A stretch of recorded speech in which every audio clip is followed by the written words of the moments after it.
अब लिखें। महोदय, राष्ट्रपति के अभिभाषण में राष्ट्र की दशा का जो भी चित्रण किया गया है, उसे देखकर भविष्य के बारे में जनता के मन में अच्छे जीवन की आशा उत्पन्न होना कठिन है।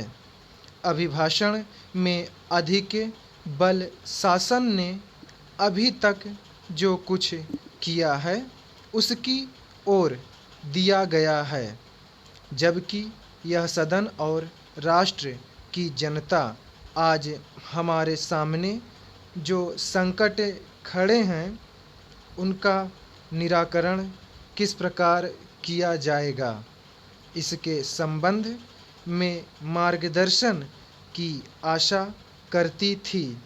राष्ट्र जीवन के भिन्न भिन्न क्षेत्रों में सरकार द्वारा अपनाई गई नीतियों के जो परिणाम हुए हैं वे हमारे सामने हैं और मुझे यह देखकर बड़ा दुख हुआ है कि राष्ट्रपति महोदय के अभिभाषण में राष्ट्र की सुरक्षा के लिए, एकता के लिए जो नए नए संकट खड़े हो रहे हैं उनका कोई उल्लेख नहीं किया गया है। कुछ ही दिन हुए हमारे रक्षा मंत्री ने एक भाषण में कहा था कि भारत 100% सुरक्षित नहीं है।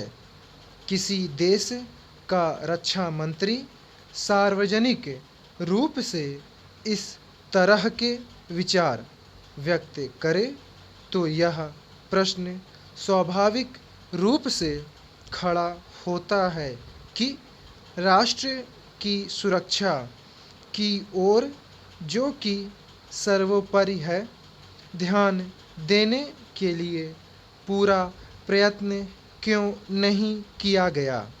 सभी जानते हैं कि सुरक्षा के लिए जो भी संकट है वह हमारे पड़ोसी से है और वह आणविक शस्त्रों की मांग कर रहा है।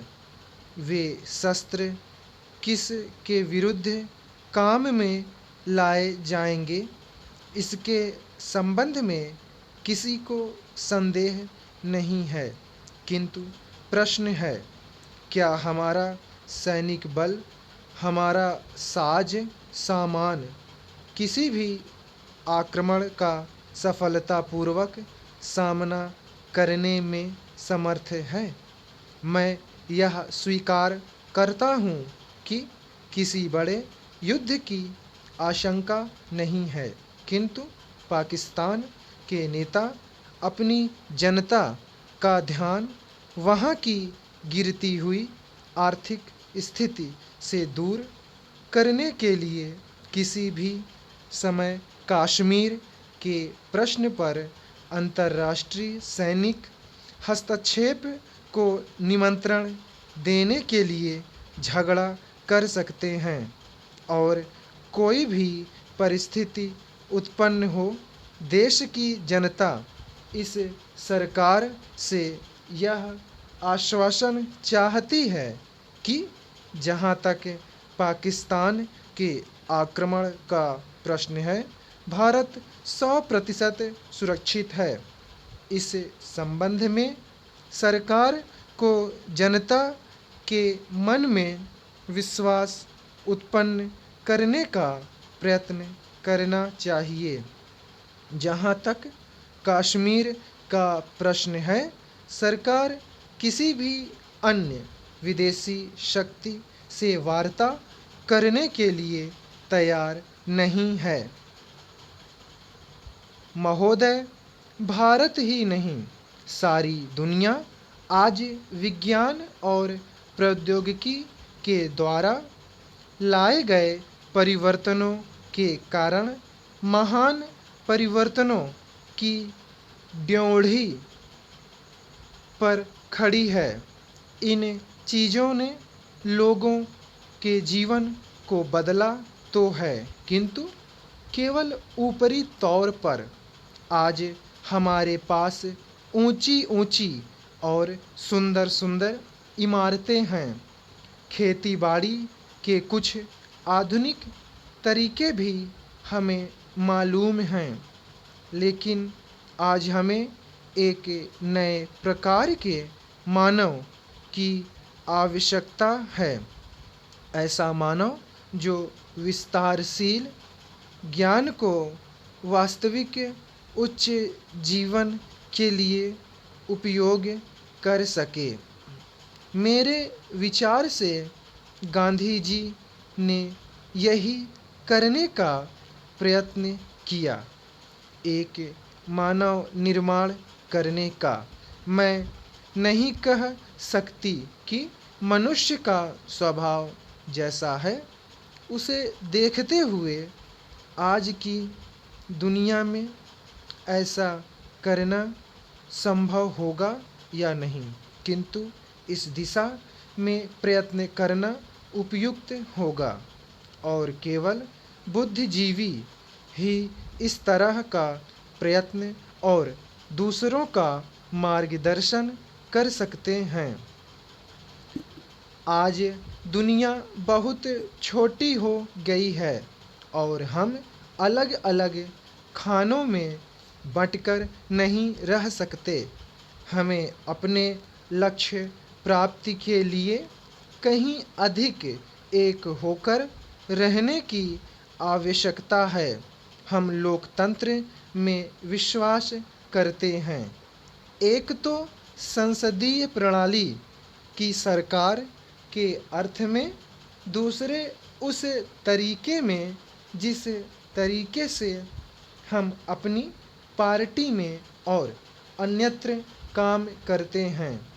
पर लोकतंत्र रूपी हमारा ताज़ा पानी कभी कभी जातिवाद, सांप्रदायिकता और सामाजिक रीति रिवाजों इत्यादि के सड़ते गड्ढों में बंद हो जाता है। आपके पास लोकतंत्र है, आपके पास वोट देने का अधिकार है, या आप अपने विचारों को खुलकर प्रकट कर सकते हैं। इन सब के तब तक कुछ अर्थ नहीं होते जब तक आप इस प्रक्रिया से सामाजिक जीवन में परिवर्तन की नई धाराएं उत्पन्न नहीं कर देते, जो हमारे लोगों के हर वर्ग और स्तर में समा जाएं।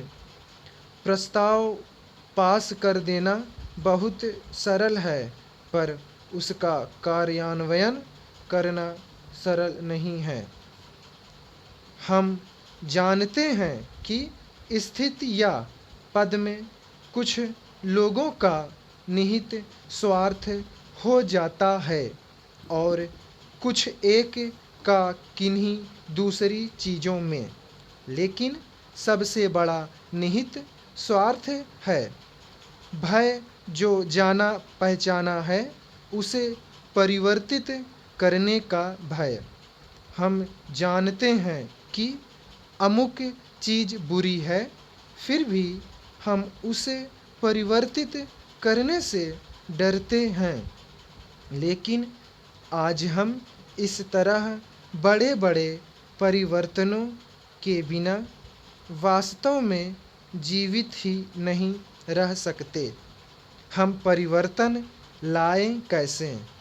हम लोगों को इस बात का कैसे विश्वास दिलाएं कि परिवर्तन आवश्यक है? समाप्त।